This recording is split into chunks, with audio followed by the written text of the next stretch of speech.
Regional police officer Faisalabad Mohammad Sadiq Kamiana ने Toba take Singh का दौरा किया और महाना क्राइम मीटिंग से खिताब किया। उन्होंने महाना क्राइम मीटिंग से खिताब करते हुए कहा कि वन व्हीलर्स, पतंगबाजों, नीली बत्ती, काले शीशों वाली गाड़ियों, कबा खानों, जुए के अड्डों और शादी की तकरीबात में हवाई फायरिंग करने वालों के खिलाफ सख्त कार्रवाई अमल में लाई जाए। महाना क्राइम मीटिंग में डिस्ट्रिक्ट पुलिस ऑफिसर उस्मान अकरम गोंदल समेत जिला भर के पुलिस अफसरान भी मौजूद थे।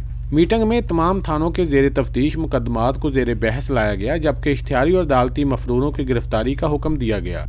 इस मौका पर आरपीओ बिलाल सदीक कमियाना ने पुलिस अफसरान को हदायत की कि कत्ल, डकैती, राहज़नी और अगवा बायतावान वगैरह की रोकथाम के लिए मुनासिब हिकमत अमली अपनाई जाए। उन्होंने पुलिस अफसरान को यह भी हिदायत की कि फौरी तौर पर जेर तफ्तीश मुकदमात को जल्द अज जल्द हक़ाइक़ की रोशनी में यकसू किया जाए। आरपीओ ने डीपीओ को हदायत की कि हसास मकामात और इबादतगाहों की सिक्योरिटी को हर सूरत यकीनी बनाया जाए। उन्होंने मजीद कहा कि जराइम पर काबू पाना पुलिस की ड्यूटी है, जिसे हमें हर सूरत निभाना है। फ़राइज़ की अदायगी में गफलत और लापरवाही कतन बर्दाश्त नहीं की जाएगी। कैमरामैन रशीद अंजम के साथ सुल्तान महमूद, टोबा टेक सिंह।